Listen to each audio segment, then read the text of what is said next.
Mesdames, Messieurs, bonsoir et bienvenue dans ce journal en version française sur TV+ Madagascar. Je vous invite à suivre notre édition jusqu'à son terme, mais avant cela, je vous propose de suivre nos titres. Plus que 6 jours avant le sommet des chefs d'État et de gouvernement de la SADC à Madagascar, Andry Rajoelina, président de la République, avait supervisé lui-même plusieurs sites qui seront utilisés pour plusieurs événements liés au 45e sommet de la SADC dans notre pays. Le TPC ou transport par câble ouvrira partiellement au public le samedi 16 août prochain selon le rapport du CNVH, le secrétaire d'État chargé des nouvelles villes et de l'habitat. D'après l'organisation mise en place, il sera accessible 2 heures le matin et 2 heures l'après-midi afin d'habituer la population à l'utilisation de ce moyen de transport. Le vice-président du Sénat, chargé du Triangle du Sud, Nicolas Rabé-Mananzar, a reçu les maires du district d'Amboumassou au Palais de Verre ce jour. Ils ont été ravis d'avoir été accueillis dans les locaux de cette prestigieuse institution, selon le président de l'association des maires d'Amboumassou. Et en Iran, un directeur général adjoint de l'Agence internationale de l'énergie atomique est attendu lundi à Téhéran. Sera la première visite au responsable de l'AIEA depuis que l'Iran a suspendu sa coopération avec l'agence le mois dernier, après la guerre de 12 jours avec Israël. Plus que 6 jours avant le sommet des chefs d'État et de gouvernement de la SADC à Madagascar, Andry Rajoelina, président de la République malgache, avait supervisé lui-même plusieurs sites qui seront utilisés pour plusieurs événements liés au 45e sommet de la SADC dans notre pays. Il s'était rendu au lac Yariv et au village artisanal à Tsarasoch. Reportage de Tiavanadoni et d'Yves Rassata. Les drapeaux des pays membres de la SADC hissés dans la capitale, les photos des chefs d'État membres de la SADC placardées dans plusieurs endroits de la ville. Antananarivo, la capitale de Madagascar, est en pleine effervescence en attendant la tenue du 45e sommet de la SADC dans notre pays.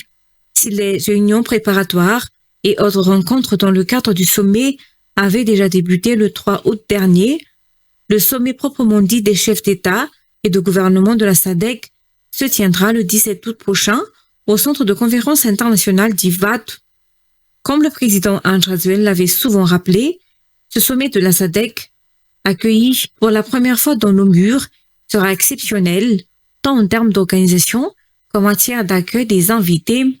Nous allons démontrer que nous maîtrisons l'art de recevoir des invités, avait toujours réitéré le numéro 1 du pays. Andry Rajoelina, président de la République, avait lui-même donc fait plusieurs visites dans la capitale pour constater de visu les dernières préparations au niveau des sites utilisés pendant les événements du sommet dans plusieurs spots sur le lac Yariv.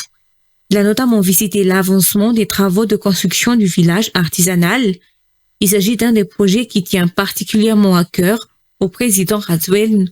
En effet, le village artisanal érigé le long de Tsarasoch a été expressément construit près de l'aéroport international d'Ivat pour servir de panneau de bienvenue pour les touristes. Sur les photos de la visite du président sur les lieux, on peut déjà voir que les travaux de construction des boxes du village artisanal ont bien avancé, des infrastructures qui marient rusticité et modernité. Le chef de l'État avait également visité le lieu où va se tenir le spectacle de jet d'eau. Selon les informations qui nous ont été communiquées, 3 spectacles de jet d'eau seront organisés dans le cadre du 45e sommet de la SADC. Le premier spectacle se tiendra ce 16 août.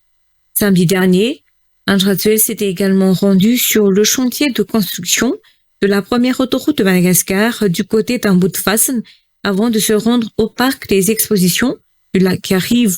À titre de rappel, l'État organise le Grand Bazar de la SADC, un événement qui se tiendra du 14 au 18 août 2025 au Enara Galeria, une infrastructure immense bâtie sur une superficie de 5200 mètres carrés.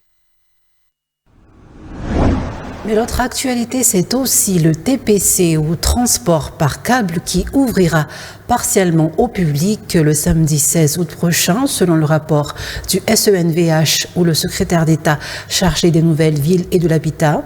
D'après l'organisation mise en place, il sera accessible 2 heures le matin et 2 heures l'après-midi afin d'habituer la population à l'utilisation de ce moyen de transport. Le SENVH a confirmé qu'un groupe électrogène sera utilisé pour faire fonctionner le TPC durant cette période. Par ailleurs, l'État est déjà en train de mettre en place l'entreprise publique chargée de la gestion du TPC. Gracia Angesituirna, Ivera Sata. Le TPC, transport par câble, sera officiellement inauguré le vendredi 15 août pour les invités officiels, marquant le début de l'accueil du sommet de la SADC, conformément à la décision prise en Conseil des ministres le 6 août dernier. Des essais seront effectués sur le tronçon allant d'Ivange à Mbotbe, qui n'avait pas encore été testé, ainsi que sur la section Ivange-Swaran. Le 16 août, l'ouverture partielle au public aura lieu. Cette première phase, qui vise à familiariser les usagers avec le TPC, se fera sur des horaires limités, de 7h à 9h le matin et de 16h à 18h l'après-midi, selon les dispositifs établis par le SENVH, secrétaire d'État chargé des nouvelles villes et de l'habitat. Celui-ci précise également que le TPC fonctionnera à l'aide d'un groupe électrogène pendant cette période. Durant cette ouverture partielle, l'État poursuivra la finalisation des travaux de raccordement au réseau électrique national en collaboration avec la JIRAMA, l'entreprise publique chargée de gérer et d'entretenir le transport par câble sera également mise en place. L'ensemble du personnel bénéficiera d'une formation spécifique afin de fournir un service conforme aux normes. Après cette phase, le transport par câble sera ouvert entièrement et quotidiennement, sans interruption, selon toujours le SENVH. Le vice-président du Sénat chargé du Triangle du Sud, Nicolas Rabé-Mananzar, a reçu les maires du district d'Ambouima-Assou au Palais de Verre ce jour. Ils ont été ravis d'avoir été accueillis dans les locaux de cette prestigieuse institution, selon le président de l'association des maires d'Ambouima-Assou. Les maires ont affiché leur volonté de collaborer avec le vice-président du Sénat, Nicolas Rabé-Mananzar, selon leur dire. D'autre part, les maires du district d'Ambouima-Assou ont bénéficié d'une formation sur la gestion financière et la gestion des communes en général ce jour. Zora Barzon, Eric Ranefsan. La majorité des maires n'ont aucune expérience en matière de gestion des communes en général. Or, personne ne peut gérer efficacement une commune sans disposer d'un minimum d'expérience, surtout dans le domaine de la gestion financière. Ce jour, après la rencontre entre les maires du district d'Ambouima-Assou et le vice-président du Sénat en charge du Triangle du Sud, Nicolas Rabé-Mananzar au Palais de Verre, les maires ont bénéficié d'une formation dispensée par le directeur de la décentralisation au sein du Sénat. Ce dernier de dire que les maires doivent élaborer un programme de travail annuel ou TPA pour mieux planifier les travaux à effectuer dans l'année dans leurs communes respectives. Les maires de leur côté ont adressé leurs remerciements au vice-président du Sénat, Nicolas Rabé-Mananzar, pour son invitation à venir au palais du Sénat à Nous, une première pour ces maires, selon le président de l'association des maires d'Ambouima-Assou. Les maires devraient faire le maximum pour le pays tant qu'ils ont la possibilité en étant aux commandes de leur municipalité, selon Nicolas Rabé-Mananzar, qui a pour illustrer ses propos a ajouté que lui-même a doté de tables et d'une cloche son institution. Les maires ont montré leur volonté de soutenir et de collaborer avec le vice-président du Sénat, Nicolas Rabé-Mananzar, selon leur dire lors de cette rencontre de ce jour. Un peu de météo pour poursuivre notre journal. Le ciel bleu ne va pas durer. Une baisse des températures est attendue à partir de mardi jusqu'à jeudi. Les températures remonteront ensuite progressivement à partir de vendredi jusqu'à la fin de la semaine, selon toujours les prévisions de la météorologie. Les prévisions météorologiques pour la semaine du 11 au 17 août 2025 annoncent des orages légers. Ils s'intensifieront en milieu de semaine. Des faibles pluies tomberont sur Sava, Ambatsu, Analanzrouf et Atsenan en s'attendant à Vatvav, Fidvunan et Atsiwatsenan mercredi et jeudi. Des pluies éparses sont à prévoir dans le centre-ouest de la grande île mercredi. Elles s'attendront au sud jeudi. Des averses éparses sont également à prévoir ailleurs, procédés de brouillard tôt le matin, à l'intérieur et dans le sud-est de Madagascar. Les températures baisseront à l'intérieur des terres et sur la côte est mercredi et jeudi. Les températures matinales varieront entre 4 et 22 degrés Celsius. L'après-midi, elles oscilleront entre 16 et 35 degrés Celsius. Les conducteurs de véhicules sont invités à la prudence et à réduire leur vitesse en cas de brouillard. Les températures remonteront progressivement à partir de vendredi jusqu'à week-end. Vendredi, à Antananarive, le temps deviendra plus incertain en cours de journée.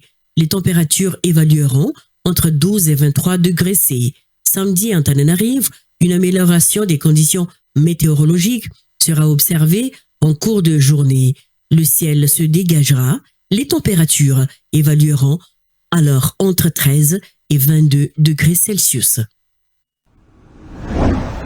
Et je vous disais en titre, en Iran, un directeur général adjoint de la IEA ou Agence internationale de l'énergie atomique est attendu lundi à Téhéran.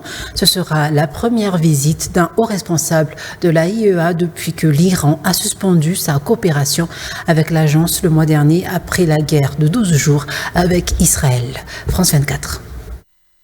C'est l'adjoint du directeur général de l'AIEA, Raphaël Grossi, qui se rend à Téhéran pour donc discuter d'un cadre de coopération entre l'Iran et l'agence onusienne depuis les attaques israéliennes et américaines contre l'Iran. Une loi a été votée par le Parlement iranien pour suspendre toute coopération entre l'Iran et l'agence onusienne. Donc tous les inspecteurs de l'agence internationale de l'énergie atomique qui se trouvaient en Iran ont quitté le pays donc au moment de la guerre de 12 jours. Donc ce responsable de l'AIEA ne pourra pas visiter les différents sites qui ont été très durement frappés et endommagés donc par les frappes israéliennes, mais aussi surtout américaines, notamment le site de Fordow qui est enfoui sous la montagne à une centaine de kilomètres au sud de Téhéran. Pas question non plus de donner des informations sur les stocks d'uranium enrichi de Téhéran.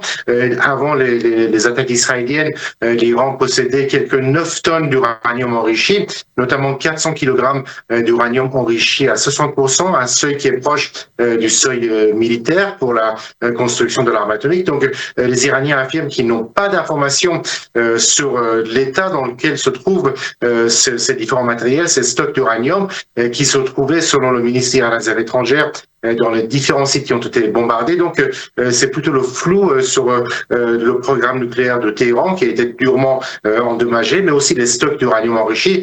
Donc ce qu'on attend de cette visite, c'est plutôt un cadre de coopération, mais pas question dans les semaines à venir qu'il y ait des visites d'inspecteurs onusiennes dans les différents sites qui ont été frappés. Et c'est avec ce reportage que nous fermons le rideau de cette version française. Merci à vous de l'avoir suivi. Très bonne suite au programme sur TV+ Madagascar. Au revoir.